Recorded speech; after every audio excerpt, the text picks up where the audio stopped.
And call to order the regular meeting at the Temple City Unified School District Board of Education for Wednesday, October 27th. And with that, I'm going to go ahead and do roll call. Member Sneed? Here. I'm here. Member Lynn? Here. Member Georgino? Here. And Member Espinoza? Here. Okay. Moving right along to item number 3, public comment. I just received a text message from Marie telling me there are no requests for public comments before closed session. So with that, I'm going to go ahead and call for a motion to adjourn to closed session. And tonight we'll be discussing 5 different items. Personnel under, first one is under Personnel Matters, Government Code 54957. The next one is Public Employee Appointment under Government Code 54957 sub B1. The next one is Conference with Labor Negotiators under Government Code 54957.6. And the next one is Conference with Legal Counsel Anticipated Litigation under Government Code 54956.9 subdivision D2 and involves 1 case. And then the last topic is Conference with Legal Counsel regarding anticipated litigation under 54956.9 sub D4. And there are 3 cases. So may I have a motion and a second to adjourn, please? See a motion from Member Lynn, second from Member Sneed. And with that, I'm going to call for the vote. I'm a yes. Member Lynn? Yes. Member Georgino? Yes. Member Espinoza? Yes. And Member Sneed? Yes. Very good. We can now all join closed session.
Hi, Susan.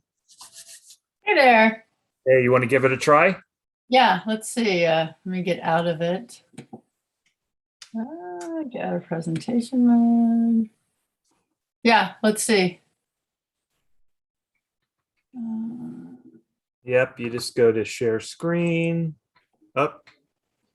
Yeah, share screen. And if you have just one screen, you can just share the screen. Yeah, I have two. So I just hit desktop to share. Yep, here it goes. There it is.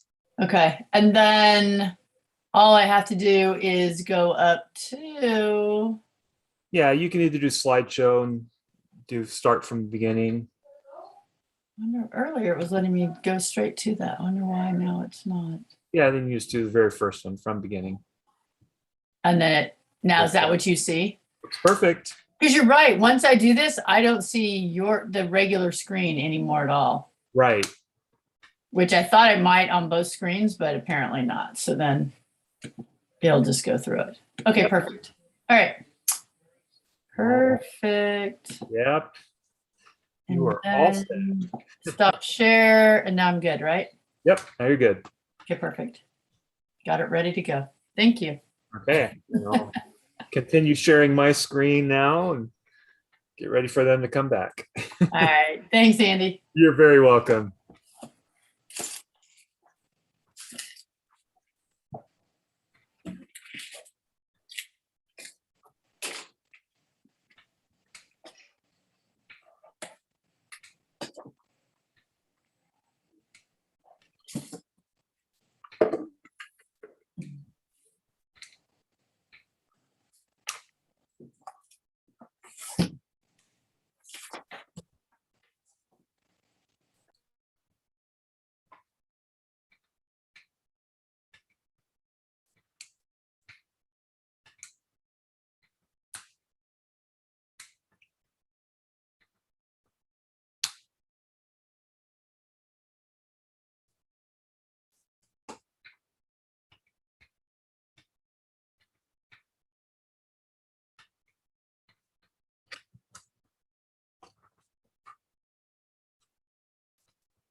Hello, Temple City.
All right. Yeah, just give me a call if you need help.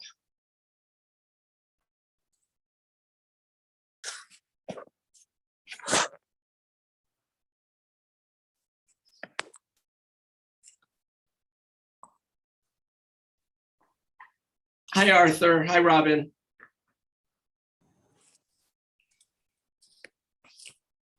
How are you, Stephen? How you guys doing? Hi, how's it going? It's going all right. Good, good. I'm ready to go home, but I guess I have to make a presentation first. So Ah, got stuck.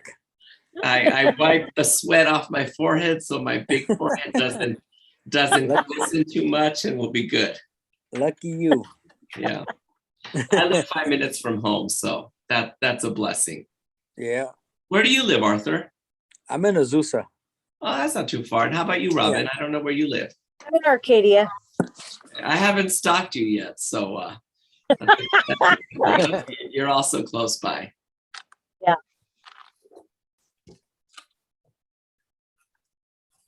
I used to be about 3 minutes from work, which was really nice. But now it's more like 13 minutes. All right. Well, hey, look at that. Judy Call in the house. Hi, guys. Daughter, I'm going into a board meeting, so I can't talk, baby. That's right. You tell the daughters to wait, Judy Call. What? Everything went good. Everything went good, but I gotta go. All right, love you. Bye-bye. You know those daughters, sir. That's right.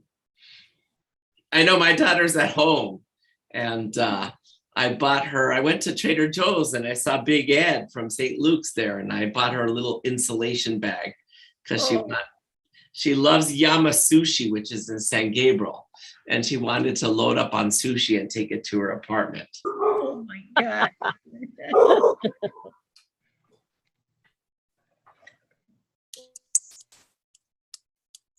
Oh my gosh, I was in line at Rite Aid through the drive-up window and I thought, am I gonna make it? I thought. I would have gone through the drive-through for you, Judy Call. I know, you always do, mister. You're the best. Retry. You're successful, mister. All right, with you at least. Thumbs up for you, Judy Call. All right. Dr. Tamar, you look so busy there. You look so studious. Uh-oh, let's see. Thanks so much, Judy. How are you? Who else is on? It's nonstop. Hi, Stephen. Hello.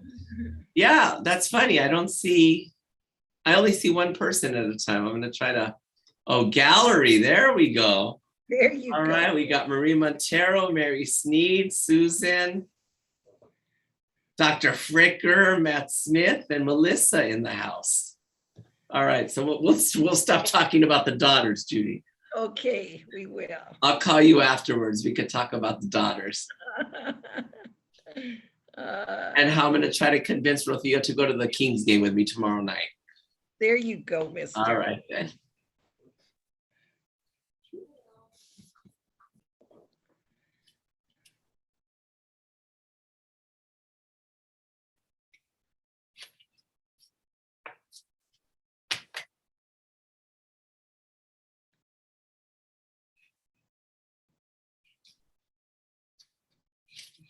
Well, everyone can see how much Stephen and I like to talk. We're the only two that aren't muted. There we go. Let's talk, Judy Call. We have 2 more minutes until showtime.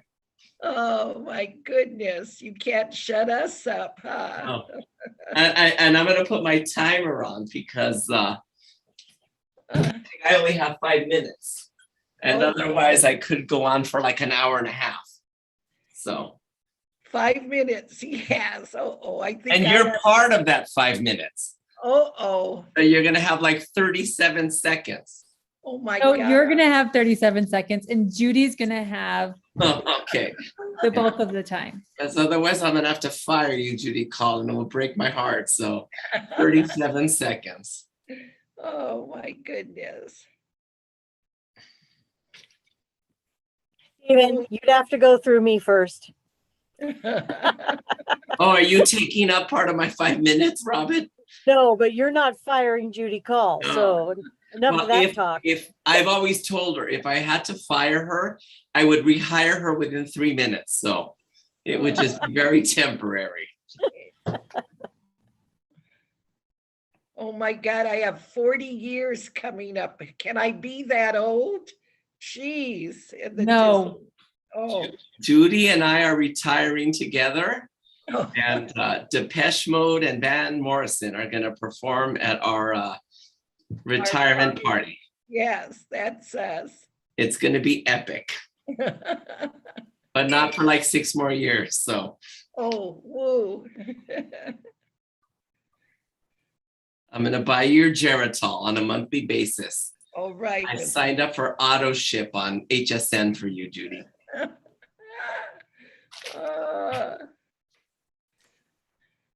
And I'm going to put my old man glasses on. There we go. Oh my goodness. And we'll behave because we're going to start. Yes, we'll behave. All right.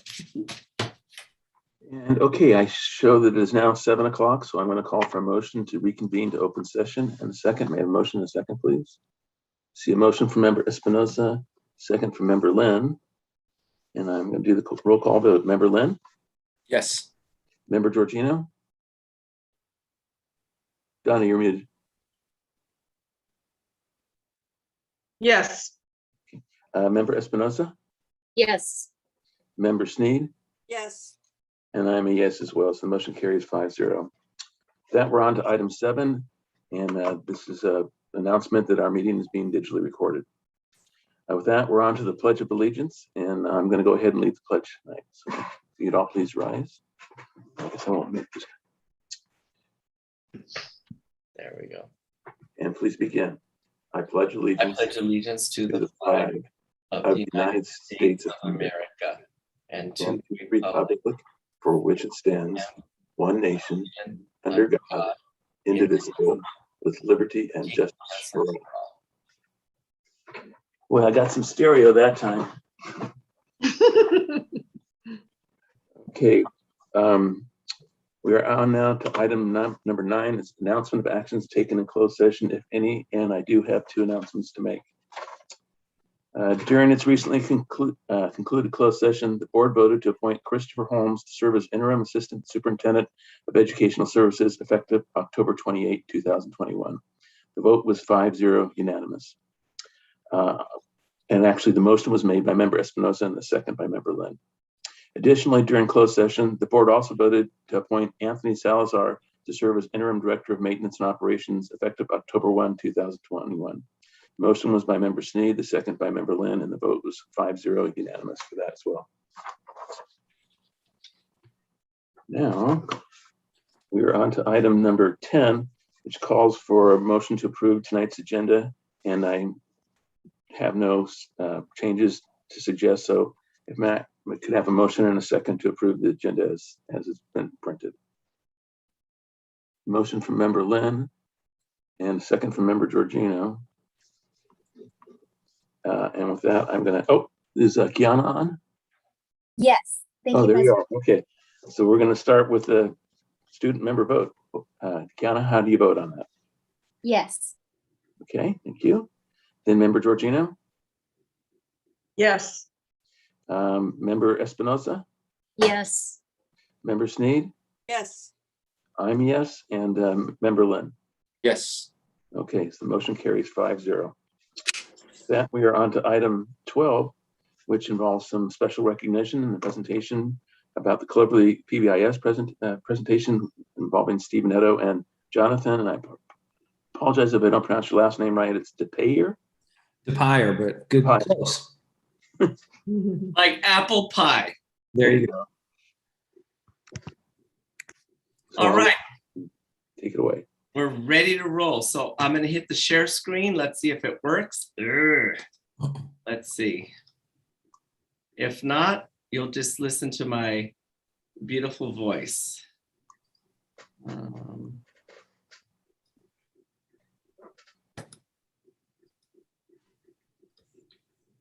Okay, then you're gonna hear me speak because I'm clicking on some buttons and it's not quite working. So we will visualize. We'll be visualized learners.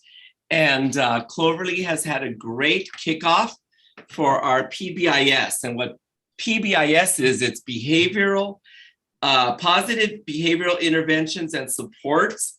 It's an approach schools use to promote school safety and good behavior. And with PBIS, schools teach kids about behavior expectations and strategies. The focus of PBIS is prevention, not punishment. And according to research, PBIS leads to better student behavior. In schools that use PBIS, students get fewer detentions and suspensions. They also earn better grades, and there's also evidence that PBIS leads to less bullying. And even though we've been working to a full-fledged deployment of PBIS, we've already been working incrementally over the last few months, and we have seen that this does work and it makes gains with all students, and especially with our students that sometimes pose a little more challenge for us. So PBIS recognizes that students can only meet behavior expectations if they know what the expectations are. Everyone learns what's considered appropriate behavior, and they use a common language to talk about it. Throughout the school day, in class, at lunch, and on the playground, students understand what's expected of them. So we've been having daily communication with our students to let them know what our expectations are. I'm happy to share with you our school-wide expectations matrix with you, which for some reason I can't press the magic button and share that with you now. But we've been having good success, and we've been having a great success with the collaboration of my school teachers who are on board with this, and also my classified staff as well, and district support coming from Monica Lukesh and Joan Romano. So at its heart, PBIS calls on schools to teach students positive behavior strategies, just as they would teach about any other subject like reading or math. And there's 3 tiers to this. And with my staff, I had an hour-and-a-half presentation the other day, and we're only going to do this for 5 minutes for you. But the majority of our students, 95% of our students will follow suit with our school-wide expectations and our general plan. Yes, some students, very small percentage, will need for us to think out of the box. And I have great teachers and classified staff, Judy Call is going to chime in at the end, who are helping with those efforts when sometimes we do need to think out of the box for some of these students. But I have a great panel of 4th, 5th, and 6th grade teachers, Miss Amaya, Ms. Garcia, Miss Marine, Mr. Slaymaker, Mr. Wong, and my counselor, Mr. DePire, who's helping us communicate this and fine tune. So our core values at Cloverly are be safe, be kind, be responsible, be positive in our actions and words. And I have all these wonderful things that I was going to show you on the website, but I don't know what's wrong that I can't click that magic button. And we've been going over our school-wide expectations of what we expect students to do before school, in the hallways, during recess and lunch, during assemblies, in the bathrooms, in classrooms, in PE, and after school. And we're also recognizing what voice volumes we should be expecting from students, whether it be a 0 when we have charts in the classroom of no talking, a 1, which is a whisper, a 2, which is conversation, and 3, which is like an outside playground voice.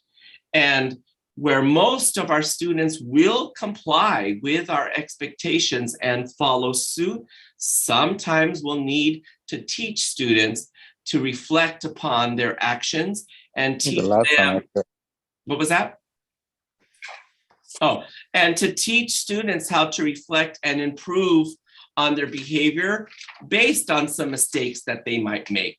So we have a think sheet that we've put into play at Cloverly Elementary. We're asking students, what was your part in the situation? What did you want? Who was involved? How did your action affect others? Circle the expectation that you violated. What are you going to do to make this right? And what good choice will you make next time so that this will not happen again? Because again, you will find that you will get further gains when you teach what the expectations are and work with the students to correct their behavior. Yes, this takes more time, but you will see that it does increase the benefits.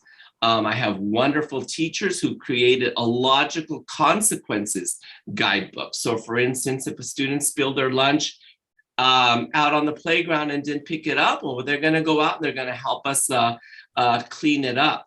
So it's like a restorative practice. We're teaching the students what was the issue that you might have made a mistake on, and what can we do to correct it and also restore your communication, your collaboration, your camaraderie with either the student or the staff member that you might have broken trust with for a short period of time. And where we're really focusing on students meeting expectations first. Yes, we will have some students that we will have to think out of the box. I'm going to have Mr. DePire chime in on what we're doing at Cloverly when students do meet expectations in regards to Cubs Cash, teacher experiences, and social emotional learning. Hello, everybody. Hopefully everybody's safe and well. The ideological shift of PBIS is really moving from kind of punitive consequences more to positive support and interventions. So a couple of things that we've implemented in order to get more of the positive behaviors that we're looking for is this Cub Cash. And what we do is we get those to students who are not only meeting the expectations, but maybe rising above them and being helpful, being kind, being thoughtful. And what our teachers have done is they've come up with things that the students can earn when they collect several of these, or maybe even 20 or 30 of them. They can opt to put it into a jar and get into a raffle, or they can save it for these teacher experiences. Our teachers, including Mr. Eder, myself, and a lot of the staff, have offered on their own time to kind of create a reward system for the kids. Stuff like special friends, a principal for the day, pizza lunch, board games, a skate day, painting, Legos, building your own Sundays, basketball or football. So there's a lot of different options for the kids to choose from when they collect a certain amount of Cubs Cash. The other thing that we've tried to move away from is the punitive consequences where kids aren't learning the correct behavior and they're not actually encouraged to do the right thing. So once we put this in place, we kind of saw a shift in that with our kids. The other thing that I've been doing, and as a school, we kind of pride ourselves on, is continuing these social emotional learning groups. So what I do is I go into each grade level one time a month, and I do a social emotional lesson for the kids. I was doing it during COVID online on Fridays. But now it's even better because we're in the classroom. We can move outside the classroom.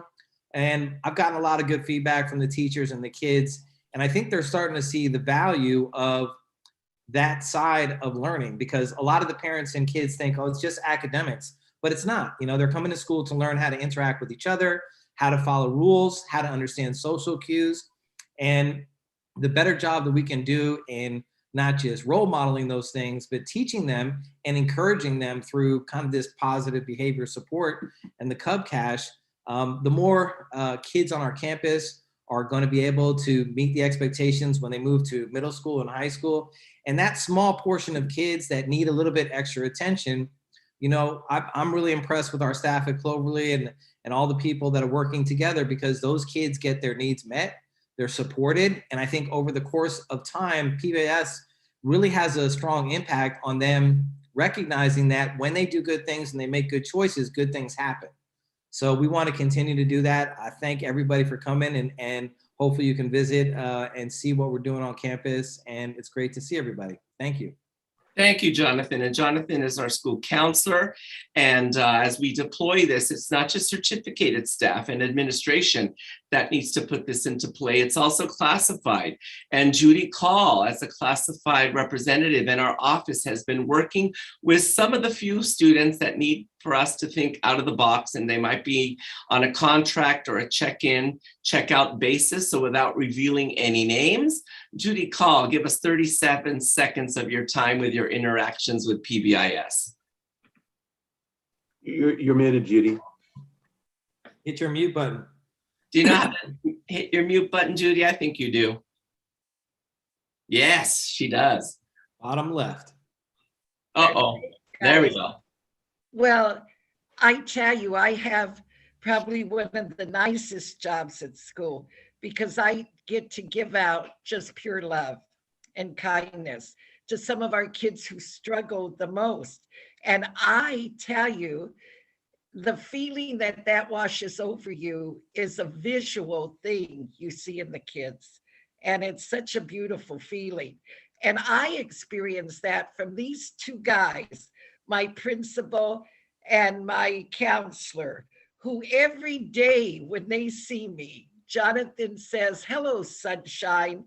And when he says that, I feel like sunshine. So how strong are words?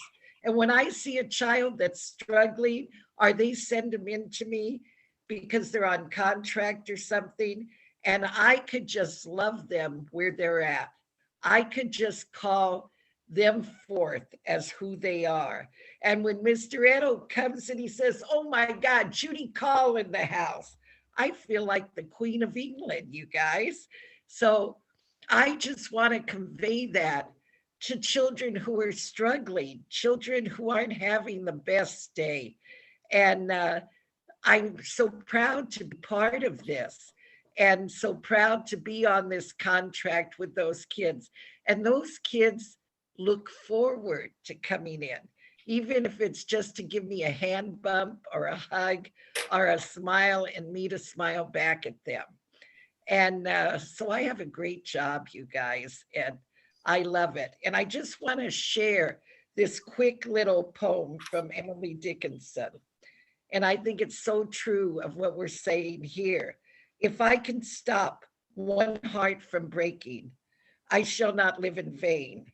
If I can ease one life the aching, or cool one pain, or help one fainting robin unto his nest again, I shall not live in vain. So at Cloverly, we're not living in vain. We're giving out that love, giving out that caring. And I thank these two guys for dragging me along with them. And I thank all of you for helping promote this. And I look out at you, and you bring a lot of joy to my heart. So thank you. I went over 38 seconds. That's all right, Judy. We forgive you. And we're going to drag out Judy until I retire. We're going to retire together in about 6 to 7 years. And it's going to be epic, and everybody's invited. You know, just a couple quick shout outs. We're off to a great start here at Cloverly, and it's not only my certificated staff, but it's my classified staff from the office, from Gina to Callie to Judy to Sam and Tiffany in the IRC and our one-on-one aides, we're all working together. We're off to a great start. This week, we're in Red Ribbon Week. Today, we had our Red Ribbon door decorating contest taking place. We had our student council doing boograms, and I actually received some. So these students will be receiving straight A's. And I'm going to give a shout out to Stanley, who sent me one, Bailey, Franklin, Charles, Kyron, and Yasleen. And with PBIS, there's like multiple tiers, and there's lots of documentation and lots of forms that we're working on. If anyone wants to come to Cloverly and get those details, come by and I'll be happy to share with you. But I just want to let you know that our next steps are on our staff development day on Monday. I have my teachers working on fine-tuning tier 2 and tier 3. Those are for some of the students that need a little more attention. What we're going to do to intervene, what are we going to do to data track, what are we going to do to implement and research restorative practices or other means of correction so that we can move forward. And I want to be invited back in the spring. I know Marianne Montero already told me I could choose a date in February or March. My student council students are going to create a video on what our expectations look like in action. And then also to our great start of the school year, I do want to give a shout out to Dale Calvillo and Anthony Salazar, who are doing a great job in keeping us clean and safe. And again, everyone at the district office and Monica Lukesh and Joan Romano, under the direction of Dr. Fricker, have been very helpful and supportive with our work towards PBIS. So give me a call if you guys want more details, but I think we were limited to 5 minutes today. And I thank you for your time, and we're here for you to answer any questions now, tomorrow, or in the next few weeks. Thank you. Thank you, Stephen, Jonathan, and Judy. Does anybody have any questions or comments for any of them? Sounds like you're doing a great job putting the program together. So Thank you. We are. Okay, so with that, we are going to move on to item 13, which involves requests for public comment on agendized and non-agendized items, and we have received no requests. So with that, we're going to move on to item 14, community update by me, and I have just a couple of quick things. First, this Sunday is Halloween, and the city will be hosting a drive-through Halloween festival at Live Oak Park, and it's from 5 p.m. to 8:30. And if you're interested in going, you can find information on the city's website. You also need to register in advance, so you want to take the opportunity to do that. Coming up 2 weeks from now is the Relay for Life activity on November 6th. It will go from noon until 8 p.m. And we'll look forward to seeing people come out and participate and join the walkers and whatnot. And then lastly, coming up on Veterans Day, the city is hosting a Veterans Day celebration at Temple City Park. And by the way, the Relay for Life is also at Temple City Park, but it'll be at 10:30 that day, and there'll be a flyover, as has been the case for the last quite a few years. And come on out and celebrate all the veterans and what they've done for us. Okay, with that, we are moving on to item 15, which is district updates, starting first with business services and Connie Wu, who I can see for the first time right now. Connie, how are you? Yes. Good evening. Good evening, everybody. Board President Smith, member of the board. It is my honor and privilege to serve as the Assistant Superintendent of Business Service at this great school district. Thank the Board of Education, Superintendent Dr. Fricker, Cabinet, staff, and the community for this opportunity to lead the Business Service Department. In the last several days, I had met the district administrators, department directors, supervisors. I also visited Temple City High School, Oak Avenue Intermediate School, London, and La Rosa Elementary Schools. The preparation for the first interim report is underway with the support of our consultant, Eddie Bailey. I started to review the district-wide list of contract and service agreement. Dr. Fruger and I, we had a meeting with the architect firm LPA, who is starting our district-wide facility master plan. So last, I also started work with LACO to the BEST project. This is the county-wide financial assistance, and the district around the San Gabriel Valley are the wave for, is the last group of district entering into this project. That's the end of my report. Thanks. Great, thank you, Connie. Moving on to educational services, Kim Fricker's going to pinch hit tonight. Thank you, President Smith and members of the board. It is a sad pleasure to actually report on educational services. First of all, Mr. Lohman would normally be reporting on educational services, and he is out ill. So he is going to be away for a short period of time. We wish him well. Don't worry, we will send lots of goodies his way in a rushed recovery. But from educational services, I've met with the curriculum team this week. We talked about the upcoming math book adoption, which we are going to get started. I will do a little bit more presentation of that later on during my ESSER Fund presentation. I worked with Amy and Scott both to get an understanding of where we are with our math curriculum and where we want to go. This is a very important adoption for us. We had started this a little bit of time ago, but we do need to continue that for our upper ranges of math. So that will be coming forward through a committee and then through the board, most likely for adoption in the spring of this year. I've also met with the curriculum department in planning for our upcoming November 1st staff development day. Most of the development will be virtual online. We will have staff professional development for both our certificated and our classified employees. So I do hope that you enjoy the learning that will happen on November 1st. It's really important that we do take time out of our day, out of our year, and focus on development of skills of us as employees and professionals. So we look forward to the November 1st staff development day. And then finally, I also met with our preschool planning with Mickey Wong, who is planning forward to put in our preschool program. We've met in conjunction with Connie, who, welcome to the district, Connie. We're so glad to have you. And you have really dived in and just taken grasp of all this information, including the upcoming preschool. We're working on the funding aspect of preschool and the retrofitting of what was the old Dr. Douglas Sears Learning Center and converting that to our preschool. So we have a lot of work underway with that. We are looking at the curriculum that we will be using for the preschool. And we are hopeful that we can extend down the adoption of our Wonders program that we did last year down into our pre-K ranges so that there's good alignment there. So I know that Mickey Wong is doing an excellent job. She has really taken on this project and I could not be more proud.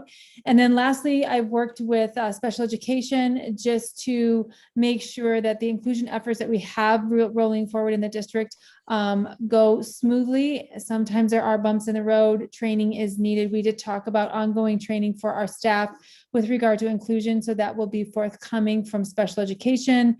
They are now also conducting IEP audits for students with service minutes to make sure that we are in compliance with the service minutes inside of their IEPs. So that is all from the land of educational services. Great, thank you, Kim. Moving right along, we're now on personnel services and Dr. Tamar Kataroyan. Tamar, what do you have to share? Yes, and good evening, Board of Education. We have recently put together a stipend committee that met 2 weeks ago.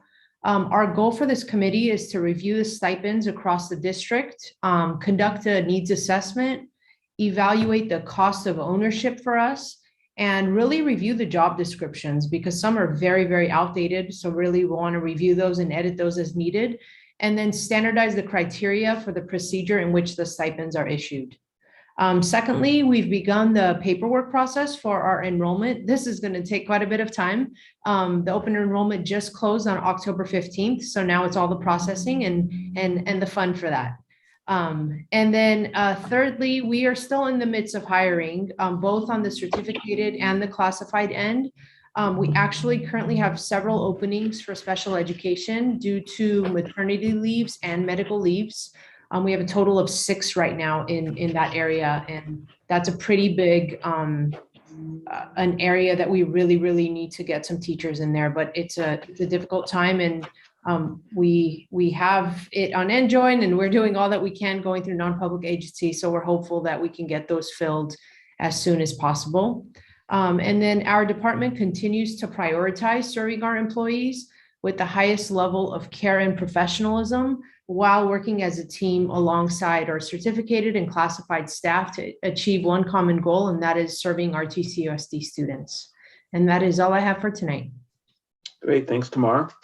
Okay, moving on next to Student Services. Chris Holmes. Chris, what do you have for us? Thank you, Matt.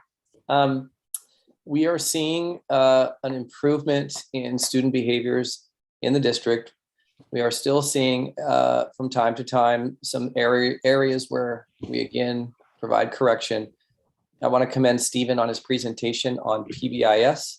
I think he did an excellent job of presenting what we are doing district-wide, and we are seeing the fruits of that on our campuses. With that small population that Stephen has talked about on each campus, we have had, and we've been lucky to have good collaboration between teams at different sites and with the district office. So we are seeing some really successful targeted strategies and interventions to support our students in improving the way they are approaching their behavior each day at school. This week is Red Ribbon Week, and we are seeing it district-wide. Our schools are observing this, and it's great to see our kids out there in red and the fences decorated in red, showing that our students are pledging to be drug-free. It is also Bullying Prevention Month, and on October 20th, it was Unity Day. I had the pleasure of visiting at least one of our campuses that was observing Unity Day, and the teachers and staff at Longden, where I visited, did a very nice job of acknowledging that everyone should do their part to try to make sure that bullying is not happening. And I know from posts and communications that this was happening in other locations in the district. And it's just really great that those two things, bullying, Red Ribbon Week, but also our approach in PBIS, all are in alignment this month with supporting positive behaviors in students. At the end of this week, we're going to see Halloween activities happening on our campuses safely with our proper social distancing guidelines. And next week, November 1st and 2nd, if you have a chance to visit campuses, you'll see acknowledgement of Dia de los Muertos. And I even saw on a couple of different campuses, ofrendas put out for students to take a look at and actually participate in. So there's just a lot of responsive cultural awareness happening on campuses in our district, and trying to make sure that all students feel included. Included students are less likely to then act in negative ways because they feel a part of things. And again, circling back with Stephen's talking about the approach to PBIS, I just think that implementation and the work of the different committees at Cloverly and the other sites has been so important, especially also with the work of Monica Lukesh and bringing her expertise into PBIS. And just on a side note, I have been fortunate enough to experience the wonderful treatment of Judy Call in the office at Cloverly on my first visit of the school year. When I walked out of Stephen's office, Judy made sure to talk to me about my article in Kim's newsletter and noticed my daughter in the picture and my children in the picture with me. And even at my age, it is inspiring when somebody acknowledges you in a positive way with so much warm energy. So I do agree completely with Judy. That's the key to what we're trying to accomplish. So thank you very much. Great, thank you, Chris. Now we're moving on to the area of educational technology, and Susan Hemmons. Susan, what would you like to share? Thank you, President Smith and the board. I will make it brief tonight, as they do have a presentation a little bit later in tonight's meeting. But we have formed our final technology committee. We have 6 new members from TCEA that we will be working with them, and other members of the district office, certificate and classified staff to begin and further kind of go along that 3 to 5 year plan that we need to do with technology to keep us moving forward. We've made some great gains, and we need to continue that movement forward. As far as virtual academy, our numbers are staying strong. We are seeing some movement. I believe as students are being vaccinated, moving back. We are also at the quarter for both coming up for the high school and Oak. So it's a good time to make a transition. So we have probably about 5 returning to Oak, maybe 6, and then we have a couple returning to the high school, but in turn, we also have a couple new kids coming from the high school into the virtual academy. And then at the elementary level, we have about 7 to 10 who are going to be going back to the classroom. So I know they're excited to get to be there back in person. And that's a tribute to everyone who's kept our campuses safe and that parents feel safe in returning back to the campuses. And that's it for now until a little bit later in our meeting. Great, thank you, Susan. And then this last item, student discipline update. This is something I had requested at our last meeting towards the end, that maybe just get a feel for what's going on at the school sites, only because maybe nothing, but it seemed like there was a little bit of an uptick in some behavioral situations, and the PBIS presentation was timely. But Chris, are you going to touch on this, or is that Kim? No? Other than No, what you yes, said? yes, we definitely will. It's an item later on the agenda. Okay. Okay.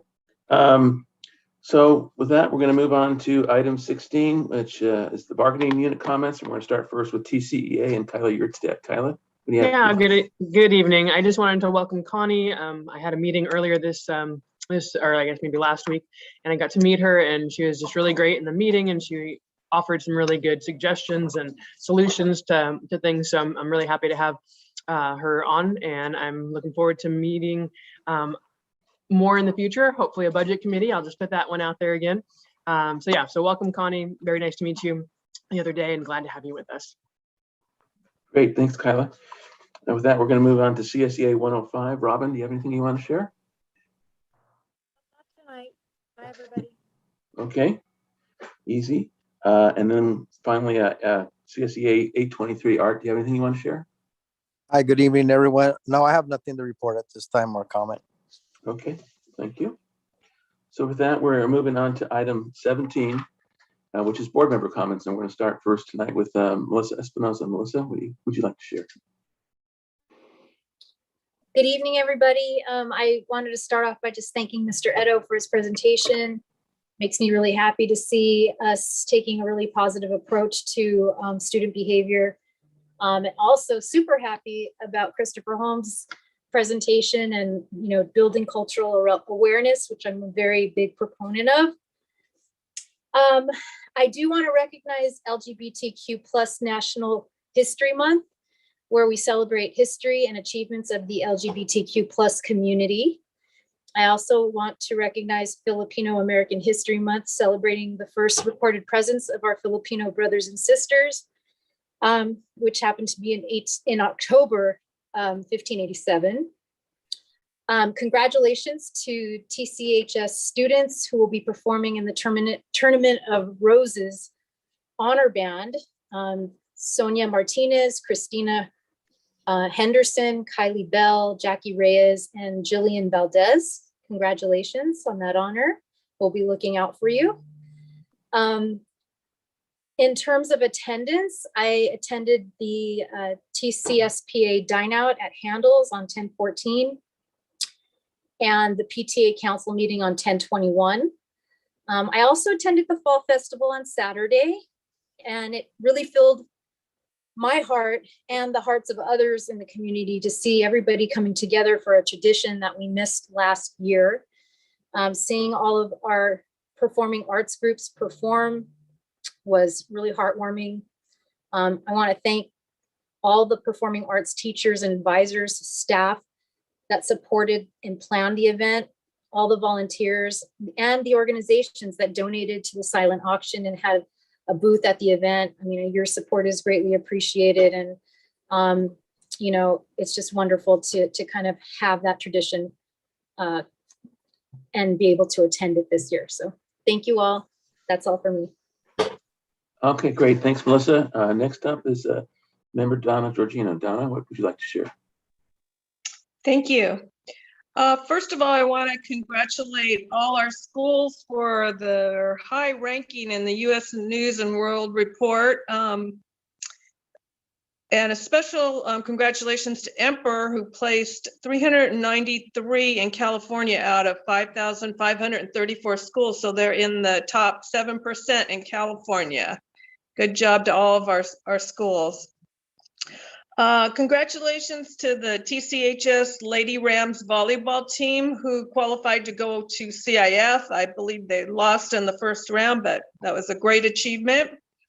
Also, congratulations to the TCHS Lady Rams golf team who will be competing in the CIF team competition on November 2nd. And the individual competition, I believe, was today. We had 3 students participating, Nicole Yang, Casey Lai, and Mona Nora. And Casey, who is a freshman, placed 3rd in the CIF Southern Section Individual Northern Regional Tournament. So she will be going on to SCGA, which I'm assuming is Southern California Golf Association tournament. But anyways, congratulations to her. Last night, I attended the City of Temple City's Committee on Aging, which I am the district representative for that. Also in attendance from the Dr. Doug Sears Learning Center were Bob Westgate and Ken Wu. And I'm happy to report that some progress has been made on coming up with an intergenerational activity for the leadership students at the Learning Center. The city and the district have collaborated to come up with the program they're calling Words of Wisdom, or WOW. And it will, it's kind of like a TED Talk program for seniors where they will share their experiences with the students. The students came up with 5 questions that they wanted answered, such as how did you choose your career, and do you have any of your goals that you weren't able to complete? And they're supposed to start it in January of 2022. This will be done by online or virtually initially, but hopefully they'll be able to do it in person at some point. And once a month, the senior will come in and talk to the students. So anyways, I was really glad to hear that. And it sounds like it's going to be a great program for our students at the Learning Center. Also at the meeting, they were discussing potential classes for the adult school. And the city has agreed to do a survey of the seniors to get a little more specific information as to what kinds of classes the seniors would like to be interested in taking at the adult school. So it was a really good collaborative meeting.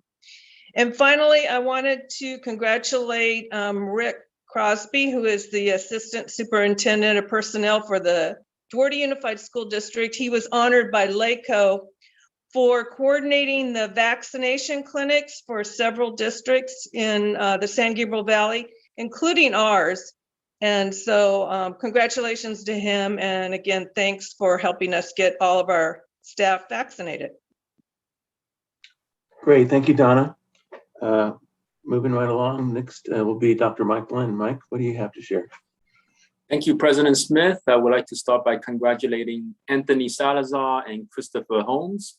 Also, congratulations to Connie. Welcome to TCUSD. I would also like to congratulate Cloverly Elementary for their deployment of PBIS on catching kids when they are good. I'm happy to hear that we are moving away from punishing kids for infractions and towards restorative practices, as well as positive reinforcers. It's good to hear that Cubs Cash is being used as a powerful extrinsic reward, like a salary system, I guess, to jumpstart expected behaviors. But more importantly, the support and care that our teachers and staff provide to our students will help students intrinsically become the kind, compassionate, and caring citizens of tomorrow, who will hopefully one day take care of our future retirees like Mr. Edo and Judy Call. As mentioned earlier, this is Red Ribbon Week, during which schools focus on drug prevention, of course, in an age-appropriate manner. For our younger elementary students, it would be appropriate to focus on living a healthy lifestyle, eating healthy foods, exercising, getting enough sleep. And if there's any connection with drugs for our little ones, never take someone else's medication. And that is it all for me. Thank you. Great, thanks, Mike. And I'm going to go next tonight, but there's really nothing I have to say that hasn't already been said. I'll just go through real quickly. I did want to thank Stephen, Jonathan, and Judy for the PBIS presentation. And it was well done, as I said earlier.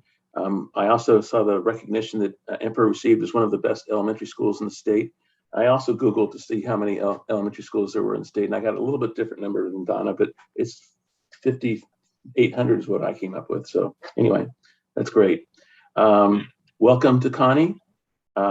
Congratulations to Chris and Anthony for the action we took earlier tonight. And I did have a chance to spend several hours at the Harvest Hoedown on Saturday as well, and really enjoyed looking at all the presentations, or performances, I should say, from the different groups in our school district. So thank you for that. It was a nice day. And I also it was exciting to be out and among people, even though we were all masked. It felt like good old days. And so with that, I'm going to move on to Mary Sneed. You probably have nothing new either. I don't know, but Mary. Thank you.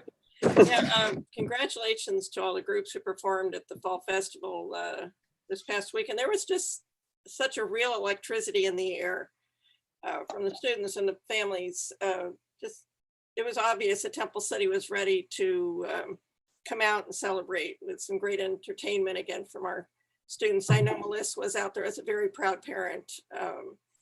We were finishing up Paint the Town Purple, and they were already setting chairs out so they could be, right up in front to see their kids. But it was just an electric time in Temple City.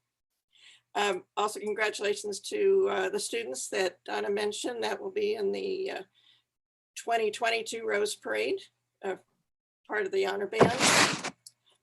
This is Red Ribbon Week. For 36 years, this week has been a time to honor the memory of Enrique Camarena, a DEA agent killed by drug traffickers in 1985. For our students, they recognize Red Ribbon Week as a time to unite and commit themselves to a drug-free world. Thank you to Principal Edo and Jonathan DePire and Judy for your presentation on PBIS.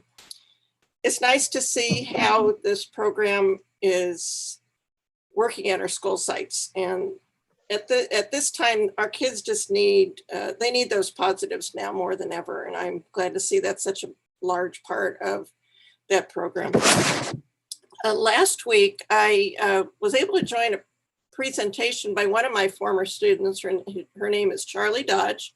She is a senior at NYU, and she is working as an intern with the Oregon-California Trail Association, which, as a former fourth grade teacher who loves California history, this just thrills me beyond measure.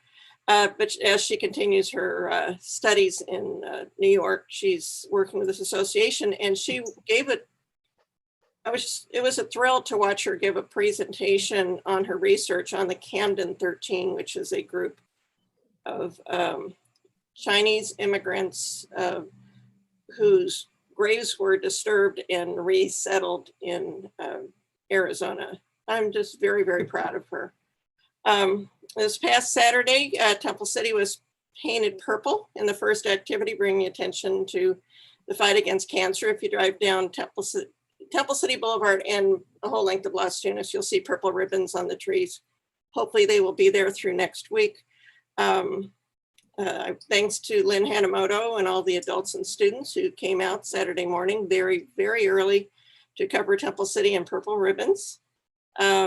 This week, the Relay for Life will be celebrating our survivors at a dinner hosted by Bob Westgate and Jessica Gould, who are the survivor chairman. And like Matt mentioned, next Saturday, the 6th of November, is the 10th annual Relay for Life of Temple City. So come on out and support the work of the American Cancer Society. And we just welcome everybody to come out for the event. So thank you. Great, thank you, Mary. With that, we are now on to the superintendent's comments. Kim, what do you want to share? Thank you, President Smith and members of the board. Actually, So- Kim, I'm sorry, I skipped Kiana. I don't want to go out. No of order. problem. Kiana, what would you like to share? No worries. Thank you, President Smith. First, I wanted to thank our PTAs from each school site for their hard work decorating and providing ribbons for Red Ribbon Week this week. I came onto school campus on Monday morning really excited before the rain to see all the decorations, and it was really nice to see that we had our PTA support. So we are championing Anti-Drug Week awareness all across the district, and I was able to attend Cloverleaf's first student council meeting today during lunchtime. And all the students were participating in their pajama day for Red Ribbon Spirit Week. I was really jealous I couldn't participate with them. We were having Wear Red today at the high school. It was great to see all the kids and help them make their Halloween boograms that Principal Edo showed. I also wanted to congratulate them as they sold over 600 lollipop crayons, which are funding their student council activities. So it's great to see that they're being immersed in the financial side of the student council activities that we also see at the high school. For those of you listening tonight, Cloverleaf is also hosting a dine out at the Chipotle at the Rosemead location in the Target Plaza. So please support if you can. And congratulations to our girls tennis team. 10 minutes left. Yes, 10 minutes left of the Chipotle dine out. So please support if you can. I just wanted to congratulate our girls tennis team at the high school. They played their first CIF tournament today at Live Oak Park. Our last home football game of the season is this Friday at 7 p.m. And our cross country league finals is actually next Thursday, November 4th at Lacey Park. I just wanted to also note that last Wednesday, I also had the wonderful opportunity to meet our lovely Principal Heredia from La Rosa for the first time. And she had some great updates to share with the board. Kiwani and Jan Robertson visited their students to congratulate them for participating in the Royals and Rascals after school reading program online last year, where they read books with the La Rosa students. And it was really nice to hear about that because they were having Oak students over Zoom interacting with the younger students and getting to read to them every day to kind of promote that reading that they might have lost because they weren't at school on campus. The library has opened at La Rosa. Students are sanitizing hands before entering and returning their books, which are quarantined before returning to the shelves. 3 classrooms were actually closed due to the enrollment at the virtual academy. Tomorrow is actually STEAM Day at La Rosa. And in the past, they actually had an exciting STEAM Expo night where they got to showcase all different types of science projects. But this year, they will be able to participate in a COVID-friendly version with virtual science experiment assemblies. In regards to PBIS, I was really excited to hear about all the updates we had from Principal Edo tonight from their PBIS programs from Cloverleaf. And it was great to hear that they actually are having a really great start at La Rosa. Students are awarded character awards for positive behavior and for exemplifying character at their own each grade level assembly. And students are awarded tickets for positive behavior and can cash them in for prizes like popsicles with the principal and extra recess. So it's great to hear that not only is PBIS so promoted at the younger levels, they are also continually promoted at Cloverleaf and at the higher grades too. So I just wanted to thank everyone for your time tonight and thank you very much. Very good. Thank you, Kiana. Now we're going to move on to the superintendent's comments. Kim, what would you like to share? Well, thank you, President Smith and members of the board. Kiana, best luck at your league finals. And you better let me know if I need to book a hotel reservation in Fresno, because that's what's next for you guys. So cheer on the cross country team. I am thrilled to go to the last football game. So that would be exciting to actually see a whole entire football season. That has been so great.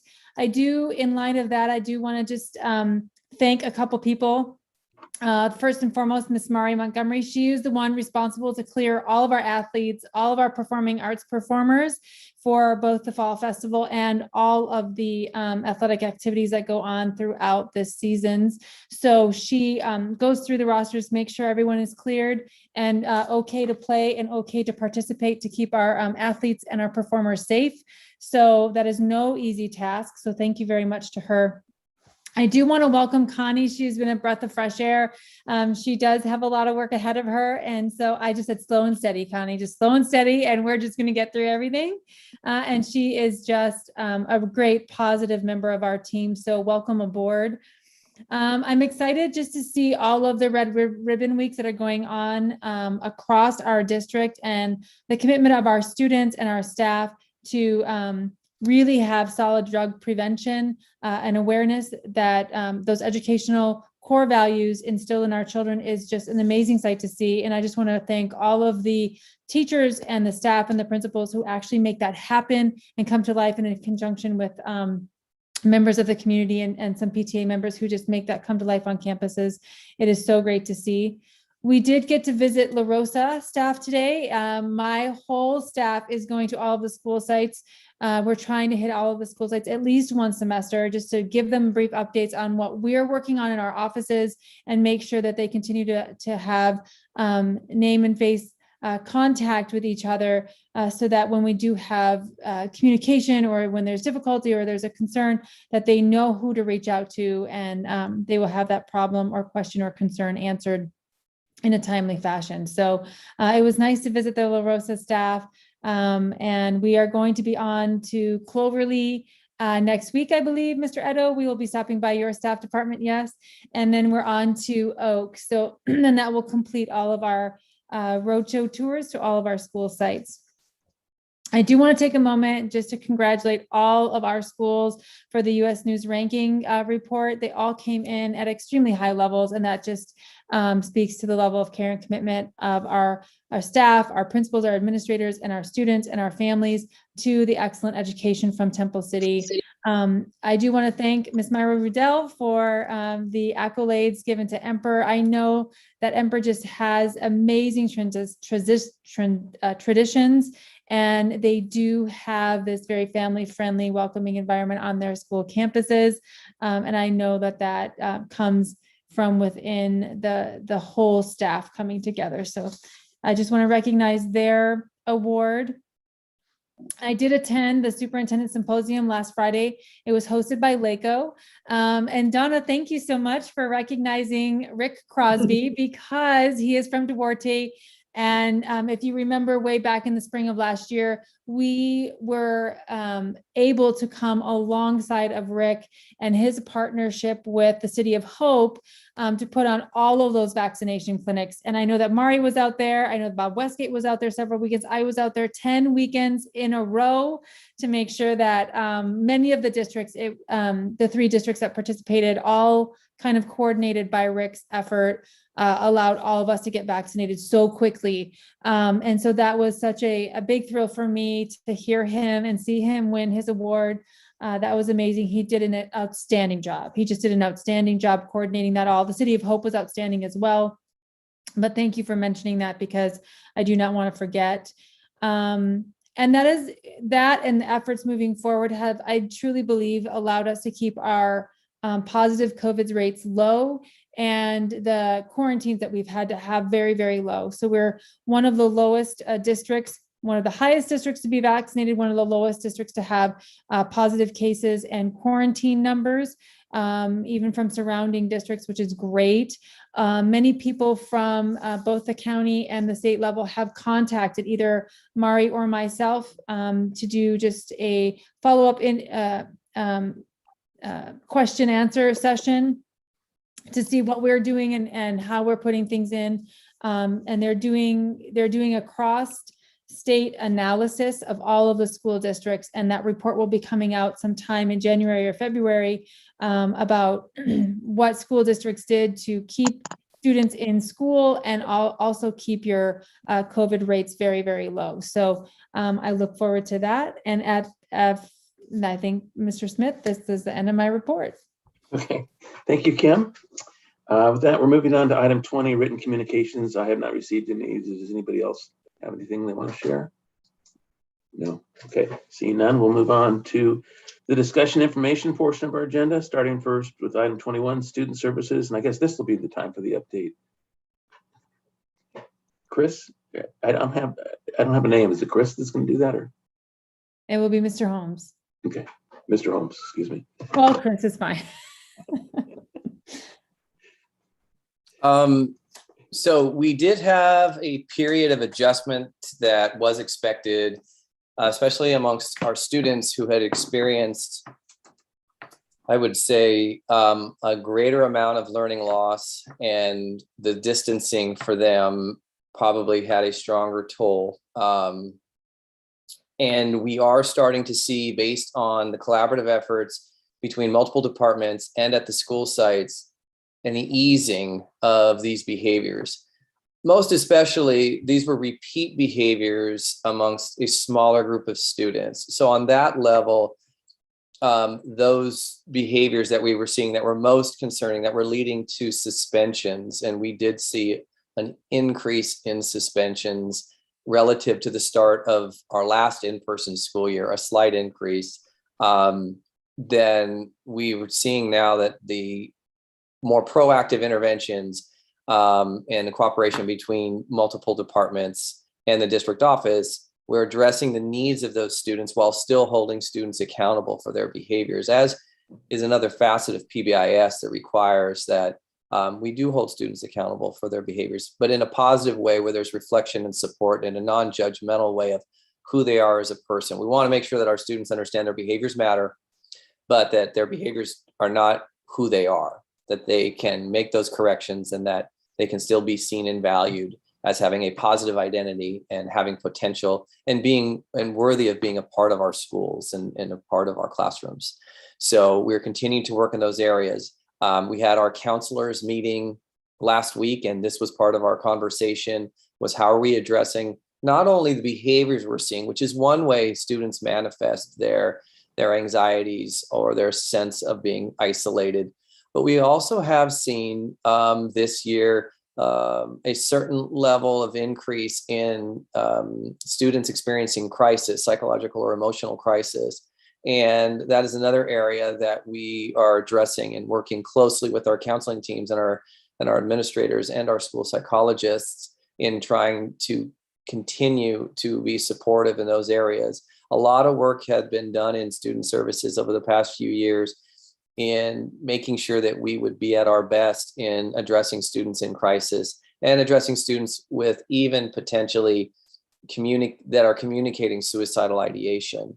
And so our teams have been very responsive. The students know they can come in and speak with their counselors and talk through things, to where if we start to get an idea that they are in further needs of support, whether it would be at our school through a recommendation to Care Solace, or with our relationship with Pacific Clinics, or even we may have conversations that would lead them to having their parents take them to be seen and supported. Our counseling team has been very proactive in this area. We are seeing an uptick, and we are having conversations, including a committee led by Mr. Lohman and Dr. Fricker, as we spoke about in previous board meetings, to address this. But I know that in executive cabinet, we are also having conversations about what are some other areas that we at the district level can provide support to sites to even better meet the needs of our students who are experiencing crisis. So we did see an uptick in behaviors, but we've seen that come down. And again, I think directly addressing the needs of those handful of students who were exhibiting those most extreme behaviors, we're continuing to see improvement there. And we're also coming up with strategies to better meet the needs of our students socially, emotionally. And so I think that with the plan that Dr. Fricker is coming up with, that we've been working together with executive cabinet, I think we're going to even do a better job in the district in that area as well. Thanks, Chris. Any comments or questions for Chris? Okay, thank you very much. I appreciate the update. Moving on now to educational services, item 22. It's a presentation on the ESSER funds, which will be to the tune of $6.2 million to our district. We had a couple of presentations in the last couple of meetings, so I'm not sure who's down for this. Kim, if you're going to address that. That would be me. Okay. Thank you, President Smith. I want to, let me just share my screen.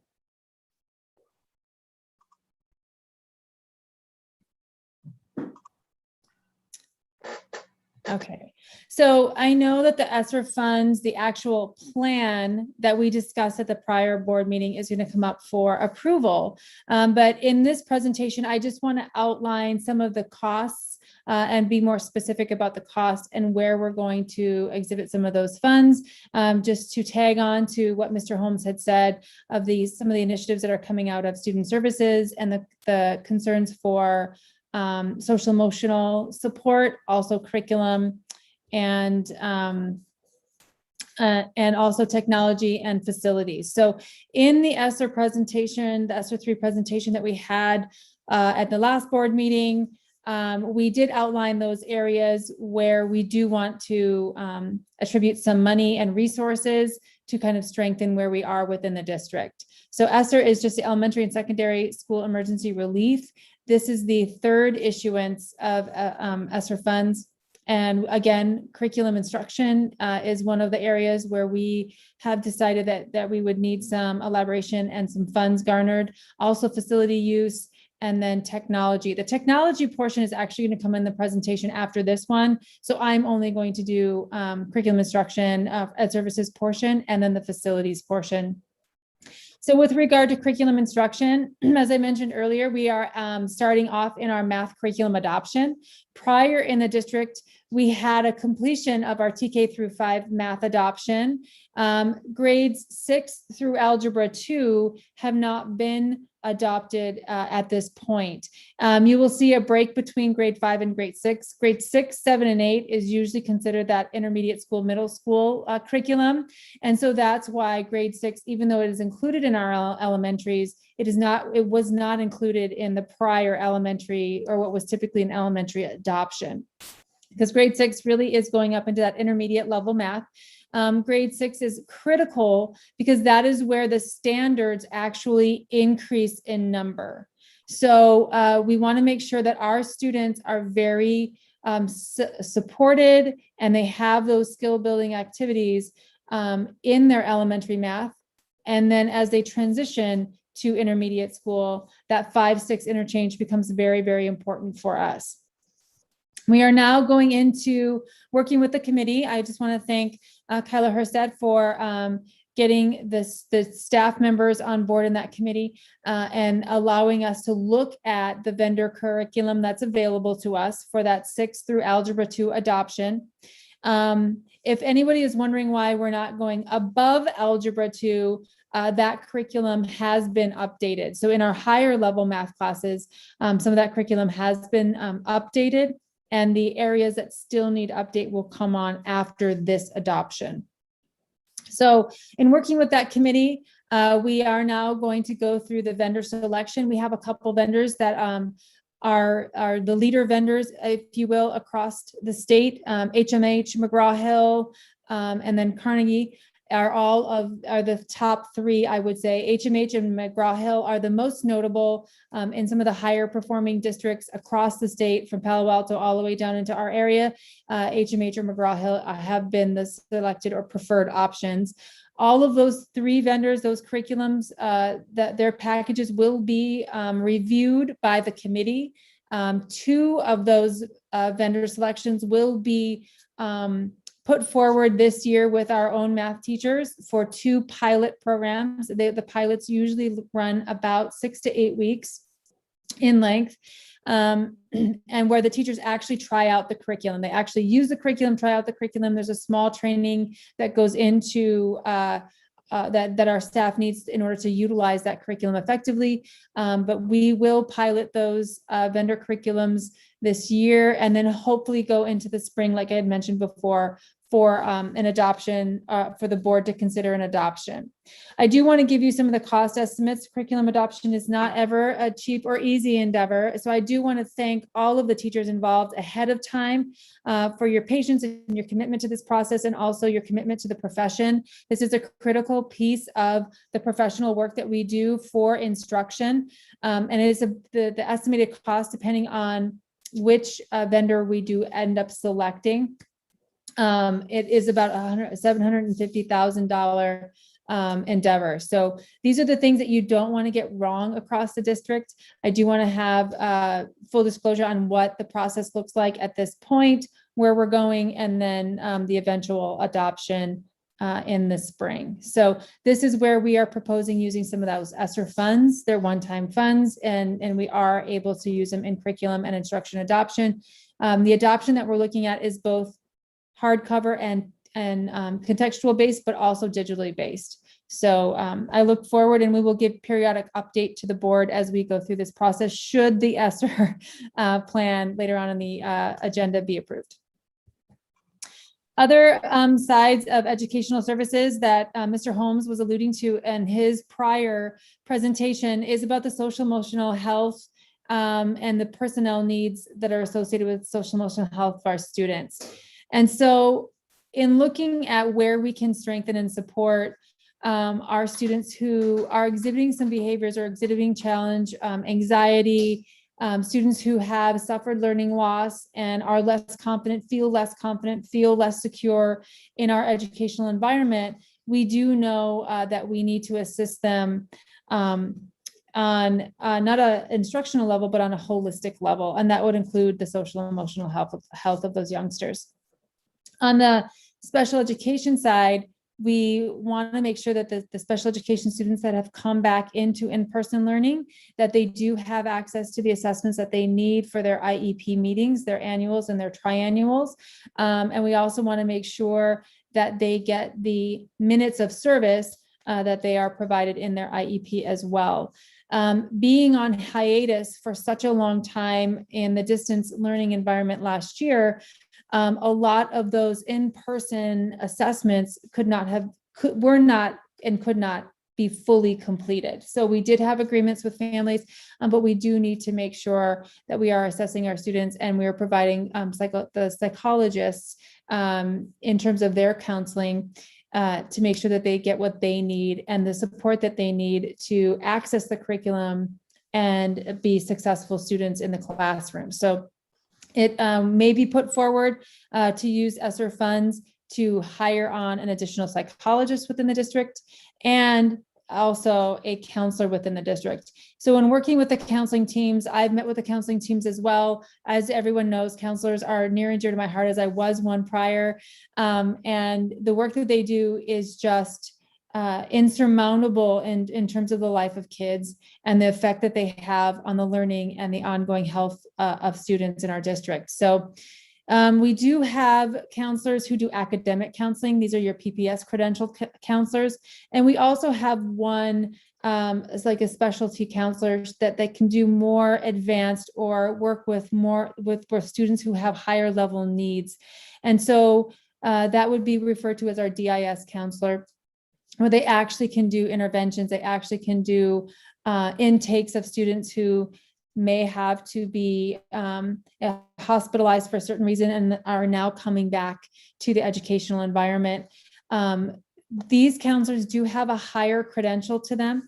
They usually have an MFT or an LCSW. If you've heard of those licensure term acronyms before, they have a higher level where they can actually counsel students and perform not therapy, but they can have a therapeutic intervention for students. So they don't provide it ongoing as a therapist would, but when students are in crisis, they do have the skill set to intervene. And when kids come back from in-placement situations, they do have the credential to then follow up with those students and support them at a higher level than our PPS credentialed counselors can do. And so together with the PBS, together with our academic counselors, they do make a solid team at providing support for kids.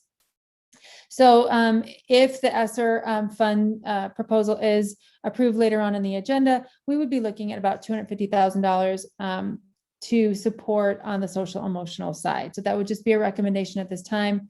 And should it be approved, and we would go through the proper channels, this may be coming back to the board. But I just want to lend awareness to what we have been talking about and how we're trying to support our students across our district. Okay, And sounds finally, sorry. finally, with one more thing, and finally, with facility improvements, we are also looking at all of our HVAC systems. I know that when Connie Wu had come on, she took a great interest in just where we are with our roofing structures and also our HVAC structures. These are the most probably, they're a tremendous ongoing expense under deferred maintenance for a district. So you want to make careful eye and pay attention so that these two things are always updated. And in working with Anthony Salazar, congratulations on Anthony's appointment tonight. He has done an amazing job over the past couple of months. I've asked him to do a variety of things in the district, and he's done them all. So thank you, Anthony. One of the things I've asked him to do was do a needs assessment across our district of all of the HVAC systems. So he's been periodically going around. He has charted out which HVAC systems are the oldest to the newest, so we know which ones we would need replacement on. So in looking at our ESSER funds, we can use it on facility upgrade and we can use it on improving air quality. And this is really important. So because we know that the regulation of airflow is really important in classrooms to keep our staff and our students safe. But we also know that regulating the CO2 levels is also critically important to keeping our staff and our students safe within the classrooms. And right now, we don't have a standardized way of regulating the CO2 levels. So in Anthony's research and Anthony's needs assessment across the district, we have come up with several units from all of our different school sites that immediately need to or should be replaced within this year in order to improve the airflow and also put on a regulatory system that will actually measure the CO2 levels in our classrooms and be able to adjust the CO2 levels should CO2 levels become too high. And that is the real important point of this. Now, I'm sure Anthony would have a very articulate way of expressing this to you. And what he is suggesting as the 20-year-old and older systems, we are going to be replacing. Our plan is to replace those. For the younger systems, and some of the younger systems, some of which we have just put on campuses in the recent modernization under Measure S, we have found, or Anthony has found, I'm not going to take any credit because it was all him. Anthony has found that some of them do not have economizers on them. And that is the regulatory mechanism that can help to fluctuate and decrease those CO2 levels that I was just mentioning. So with the 20-year-old and older systems, we are going to be replacing those. With the younger systems, we are going to be putting on or recommending to put on economizers so that, yes, we would have that automated system to regulate the airflow and also those CO2 levels in classrooms. The estimated cost for this, we would have to go out to bid. So these are estimated costs. And these are the funds that were already kind of set aside in ESSER 2 and now in ESSER 3. But the estimated cost of this is what we were going to spend, or we would probably spend 1.7 million on unit replacement. And then we would spend an additional $1 million on the programming and those economizers for the younger units. The younger units are still functional. It will also send alerts to us and have data reports on how quickly or how often we change filters, where those levels are in classrooms. So Anthony would have more of an ability to have a reporting mechanism as well to see which classrooms are needing more or needing less and which ones are in optimal use. And the goal is to keep them all in that optimal use space. So I wanted to give you, before you went ahead on the items and approved the plan, I wanted to give you more background on where we would use the money and how we would use that money that we are setting aside in the ESSER 3 plan that's later on the agenda. So this is the end of my portion. I know that Susan is going to be doing the tech portion a little bit later. We just broke them up into two. And if you have any questions on this, I'm going to turn it back over to Matt. I'll stop sharing too. Hang on. Thanks, Kim. Any questions for Kim on any of this? I had a question. Please. So I love that we're, we're investing in the counseling specialties that you mentioned. And I guess my question is around, so typically for one-time monies, we haven't usually used for like salaries, continuations of salaries. So I'm just wondering, when these monies are gone, do we have a plan to make sure that we can afford these resources, these valuable resources long-term? That is a great question. The ESSER funds are actually attributed out to 2024. So we do have multiple years of using these funds to support, and we didn't put a lot of staffing in these funds. There's very, very few areas where we would want to attribute them to staffing, because you're right, we don't use one-time money for a long time or a multiple year long-term investment. And so we do know that periodically over time, we've had attrition, especially on the psychologist area.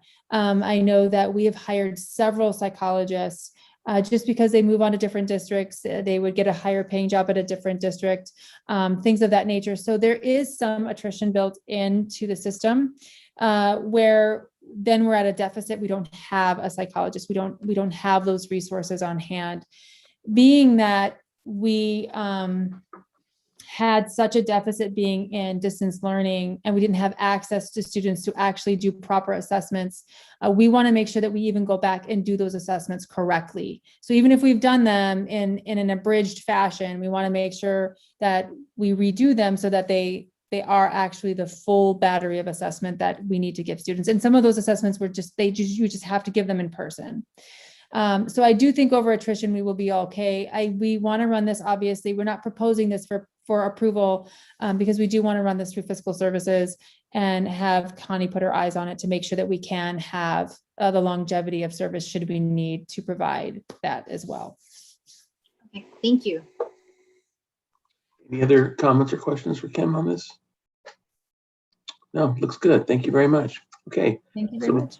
With that, we're moving on to item 23, which is the technology portion of this presentation, and Susan Hemmons is going to lead that for us. Susan? Okay, well, thank you. And here we go. We'll see if I can make sure I can share mine appropriately. Here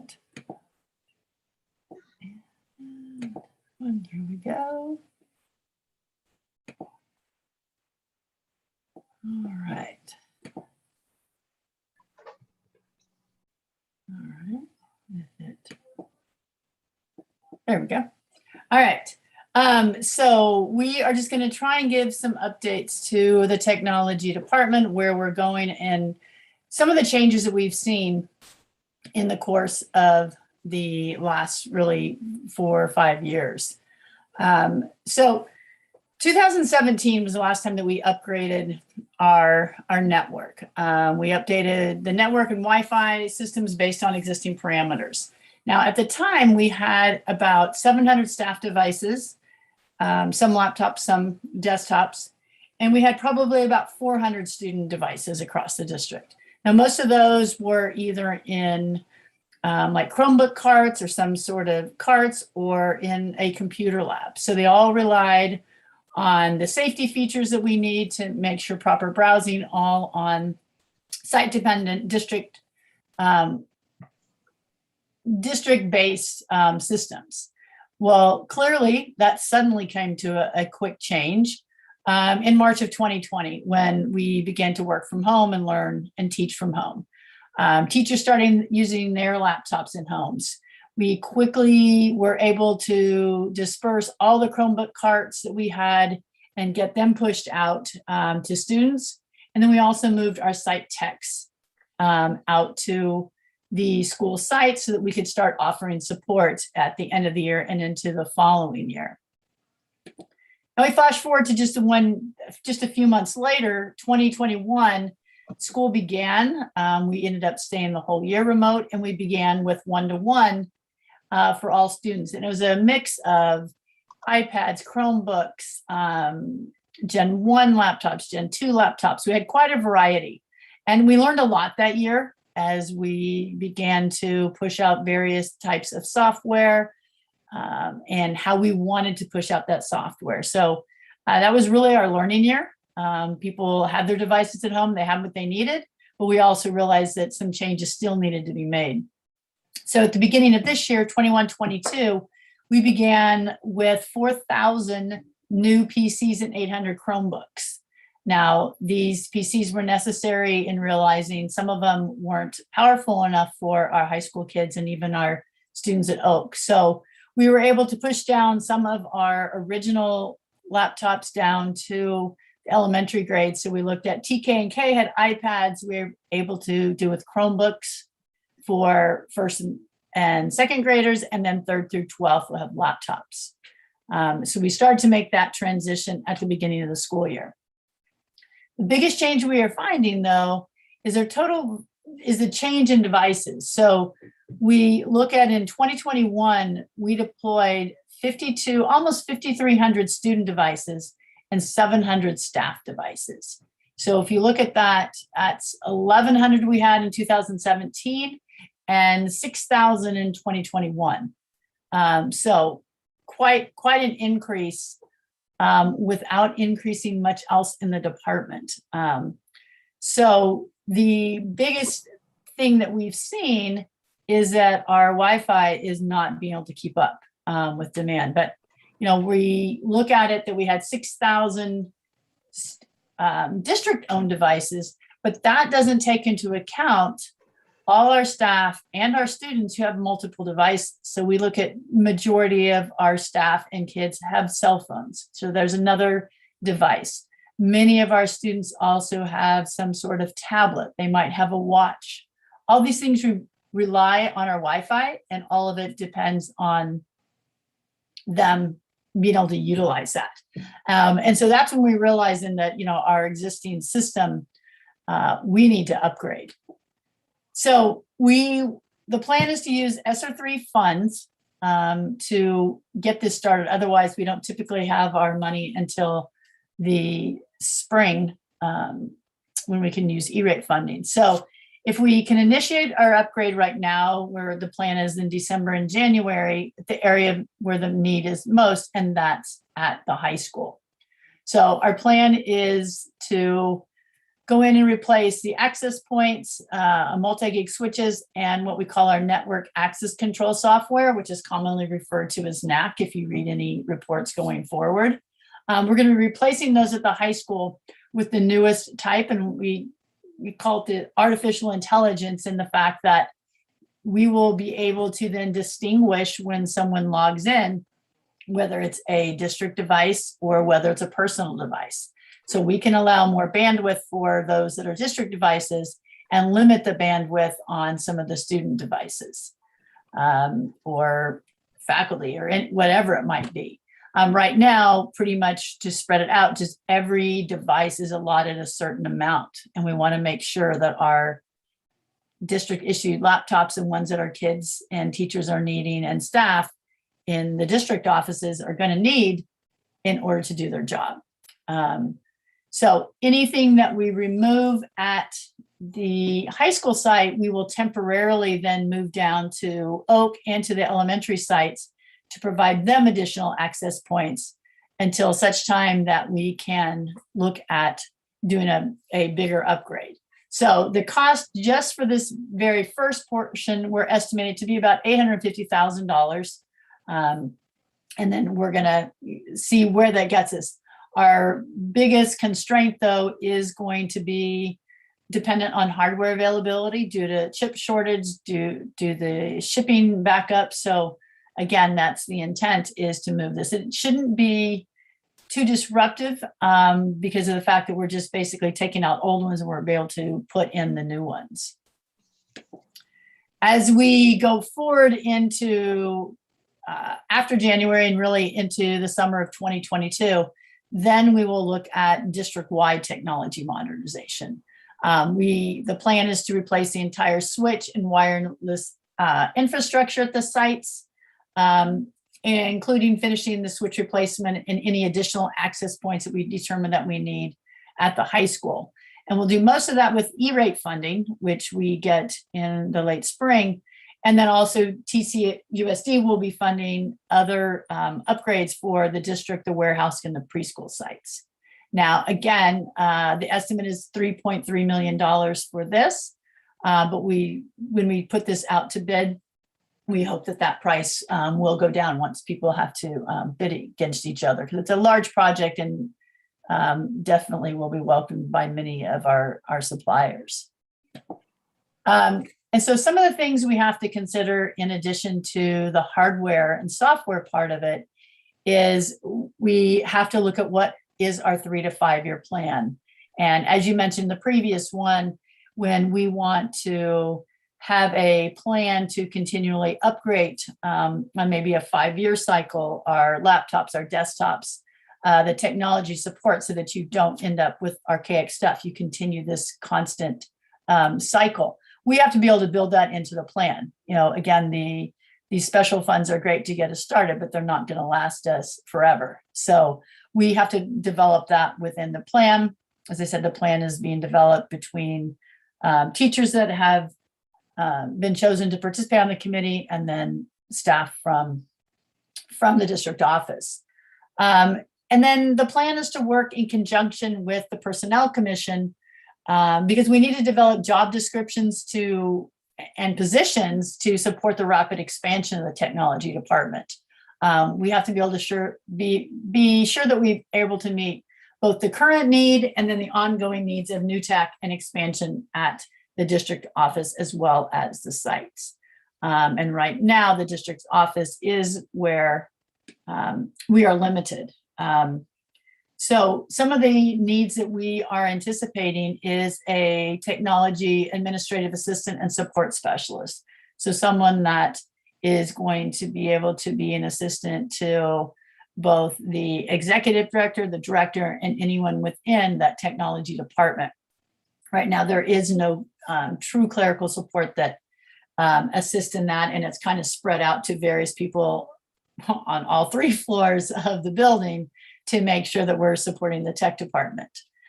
We also need what I would call a information systems specialist. And this is kind of that link between the ed tech and the IT. And so when we look at the infrastructure and the switches and all of that, and that's one type of the business, that's kind of the backbones of it. But then we need the ed tech portion, and that's where we're going to be able to push it out to the sites. We have our curriculum coordinators that can absolutely assist with determining what type of software is needed to support curriculum, but then we need that person who's going to be that go-between between the sites and communicating and supporting the function of that software that is going to be used. And that's, you know, the future of where textbooks and everything else is going to be coming from. And then we have to look at is the possibility of an additional school site tech. Right now we have one for Oak, one for the high school, but then the elementary schools share techs. And so we are looking at, do we need an additional tech in order to keep them up and running as we continue to add devices and move forward with one-to-one, which we are planning on keeping. And then we've got the virtual academy support that we have to look at. Currently, the support is our teachers and me, and that's it. So when we look at running a school site— Sorry, I'm still not sure. That's my watch talking. As we look at running the virtual academy, as we see what size it maintains once some of this pandemic settles down, and that we really do determine who are these students that want to be able to attend a virtual academy, then we're going to have to look at what kind of support is needed, whether it's a department manager, a counselor who can be there on a day-to-day basis as kids move, adjusting schedules, helping the various sites where the students are coming from. But we have to begin to look at it as a school of itself like any other school. Right now, again, our numbers are still around 550. I don't expect those numbers to maintain longevity, but we definitely have students who like that type, and we have staff who likes that kind of atmosphere. So if it's something that we can offer our community and it's something that we want to be able to try and do it. So that's really it. Again, I tried to stay within my 3 to 5 minutes, Marie, so I'm hoping I came close. We just want to thank you for your time tonight, and thank you for letting us present about our technology department. So if you have any questions, please let me know. Please, does anybody have any questions for Susan? Donna? Oh, you're scratching your head. Okay. I don't see any, so I guess we will move on. Thank you very much. Sounds like a good plan. All right, thank you. Thank you. With that, we are moving on to item 24 under Personnel Services and talking about changing the name from Personnel Services to Human Resources. And Tamara, you're going to take care of this? All right, this might be the shortest, I might set the record for the shortest informational session on this one. It's pretty simple. We are really just trying to align it with the up-to-date titling standards of many local districts as well as LACO. And that's it. So we'll be seeing that again at our next meeting, I'm assuming? Yes. Okay, thank you. Moving on to the discussion action portion of our agenda, starting first in the area of administration, item 25, which calls for a motion to adopt resolution 2122-12, recognizing a state of emergency and reauthorizing teleconference meetings pursuant to AB 361. This is something we have to do every 30 days as we want to continue to meet like this. So with that, may I have a motion and a second, please? Motion from member Lynn, second from member Sneed. I don't imagine there's any comments or questions. So I'm just going to go ahead and call for the vote. Preferential vote first, student board member Lee. Yes. Okay. Member Espinosa. Yes. Member member Sneed. Yes. I'm a yes. Member Lynn. Yes. And member Georgina. Yes. Okay, so the motion carries 5-0.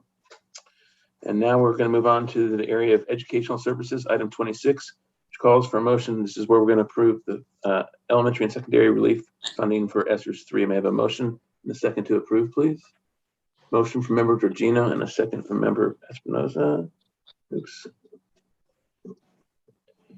Any comments or questions about this? No, then I will go ahead and call for the vote, starting first with student board member Lee. Yes. Okay, member Sneed. Yes. I'm a yes. Member Lynn. Yes. Member Georgino. Yes. And member Espinosa. Yes. Passes 5-0. Thank you.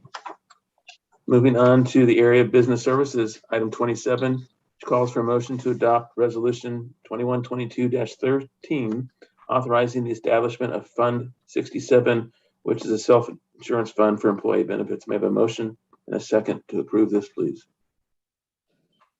Oh boy, member Espinosa got the motion. Shotgun tie or picture perfect tie between Donna for the second. Are there comments, questions on this item? Connie, do you want to say anything, or it's pretty standard?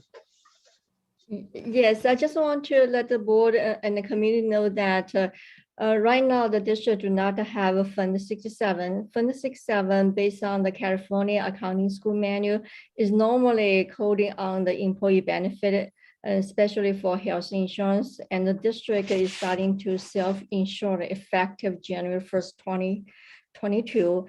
And the legal required board approval in order to add 67 in our financial report. Okay, thank you. So with that, I'm going to go ahead and call for the vote. I'm going to vote first. I'm a yes. Member Lynn? Yes. Oh, I skipped Kiana. Hold on. Preferential vote, Kiana, I'm sorry. Yes. Okay. So I'm a yes. Member Lynn's a yes. Member Georgino? Yes. Member Espinosa? Yes. And member Sneed? Yes. Okay, so the motion carries 5-0. Thank you. Moving on to item 28, calls for approval of appointment change of the JPA district representatives, and that's because Connie has now joined the team and she's the first and Mari's the second. So may I have a motion and a second to approve, please? Motion from Mike Lynn and a second from member Georgino. I'm just going to go ahead and call for the vote. So student board member Lee. Yes. Okay. Member Lynn. Yes. Member Georgino. Yes. Member Espinosa. Yes. Member Sneed. Yes. And I'm a yes as well. So that motion carries 5-0. Moving on to item 29, calls for a motion to approve budget adjustments for the fiscal year 2021-2022. May I have a motion and a second, please? Motion from member Lynn, second from member Sneed. And oops, there we go. This budget revision is basically to take care of the funding for CSE 823, because when we approve these things for 105 and the classified certificated, about a month or two ago, the CSE 823 hadn't ratified their agreement. So, okay, so we have a motion. Sorry? Somebody has something they want to say? No. Okay, so we have a motion from member Lynn and a second from member Sneed. And we'll start the voting first with member Georgino. Donna? Yes. Member Espinosa? Yes. Member Sneed? Yes. I'm a yes. And member Lynn? Yes. Don't Okay. forget our student board member. Oh, I did. Darn it. See, I moved the thing, I have the little stickies. I moved them too fast. I'm sorry. Kiana? Yes. Okay. Thank you. All right. Thank you. Motion carries 5-0. Okay, with that, we're moving on to the area of personnel services. Item 30, which calls for a motion to approve the CPS salary study that we saw a presentation on last meeting. We have a motion and a second to approve, please. Motion from member Lynn, second from member Espinosa. Any comments or questions on this? Anything you want to say tomorrow or no? Okay, shaking her head no. So I will go ahead and call for the vote, starting first with student board member Lee. Yes. Member Espinosa. Yes. Member Sneed. Yes. Is that a yes? Yes. Okay, I'm a yes. Member Lynn Yes. and member Georgino. Yes. Okay, the motion carries 5-0. Moving on to the consent portion of our agenda. This includes routine items approved by one motion and one vote, unless a member of the board or audience requests that any item be reviewed and voted upon separately. May I have a motion and a second to approve, please? Motion from member Espinosa and second from member Georgino. Any comments or questions? Anybody want to pull anything separately? No, don't see any. So I'll go ahead and call for the vote, starting first with student board member Lee. Yes. Member Sneed. Yes. I'm a yes. Member Lynn. Yes. Member Georgino. Yes. And member Espinosa. Yes. Okay, so the motion carries 5-0. With that, we are on to item 36, board comments. If anybody cares to make any comments. I don't see any. Okay, so we'll move on to item 37, future agenda items. I have a visual and performing arts presentation and discussion about accelerated high school to college placement and whatnot. Do we have any other items we want to put down for future agenda? Donna? I was just wondering, we used to have the dual language on there, and then we took it off because of the pandemic distracted us. Would it be appropriate to put it back on? I think so. Why not? So we'll add that. Thank you. Any other agenda items? No, don't see any. So I'm on to item 38, additional public comment on agendized and non-agendized items. I'm assuming we did not receive any, Marie? Requests? No comments, Matt. Okay. Then with that, we are on to item 39, which calls for a motion and a second to adjourn the meeting. Motion second, please. Motion from member Lynn, second from member Espinosa. And I'm going to go ahead and call for the vote. Student Board Member Lee? Yes. I'm a yes. Member Lynn? Yes. Member Georgino? Yes. Member Espinosa? Yes. And Member Sneed? Yes.